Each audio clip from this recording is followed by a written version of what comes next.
Alors on est très heureux de vous faire partager ce temps de repas où on va partager le pain et le vin, en l'occurrence du jus de raisin, pour célébrer la mort et la résurrection de Jésus, pour célébrer son sacrifice et que c'est lui qui nous donne à manger la vie et sa propre vie et qui pardonne tous nos péchés.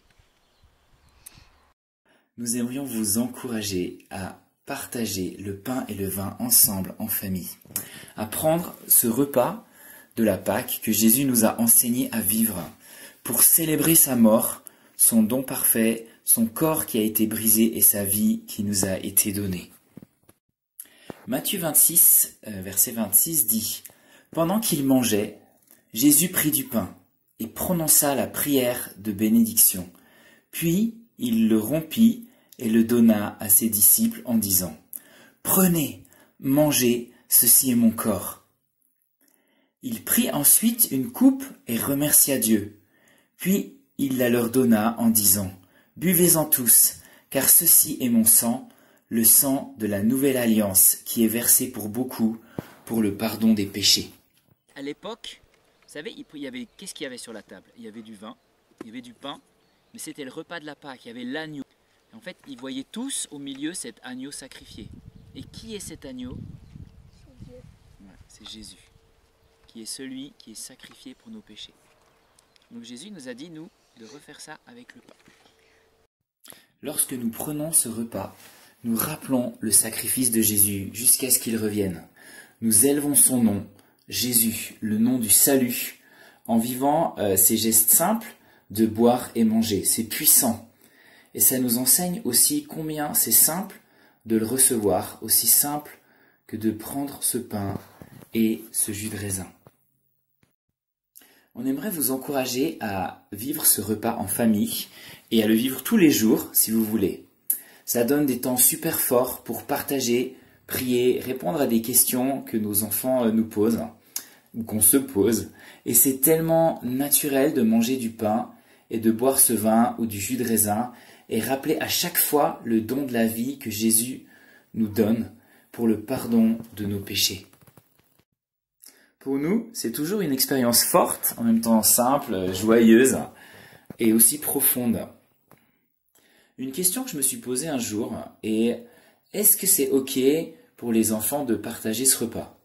Et je crois que oui, parce que nos enfants, on les enseigne que ce repas, c'est un repas d'alliance pour ceux qui ont choisi Jésus comme roi, comme sauveur.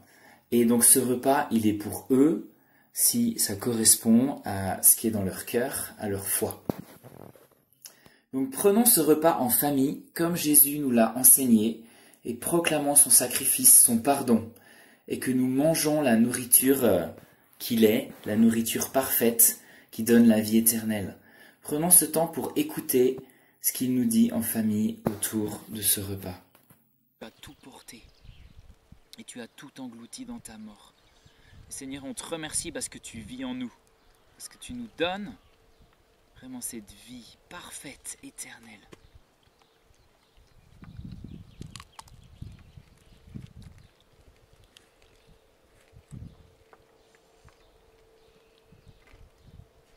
Au revoir. Bon repas. Est-ce que vous vous rappelez pourquoi le pain il est épais comme ça?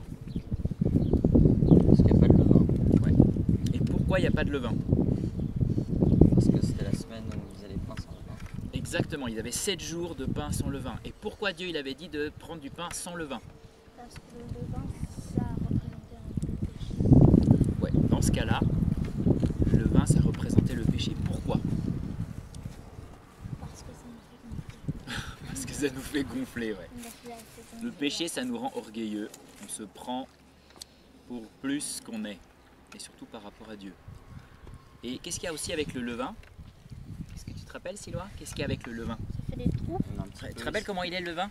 ça fait des bulles. Ça fait des bulles, ouais. Mais il est tout petit. C'est presque un peu de une petite poussière qu'on met dans le pain. C'est presque rien, mais ça fait des grosses bulles. C'est pareil avec nous. Si on a le péché dans le cœur, ça nous fait faire des bulles.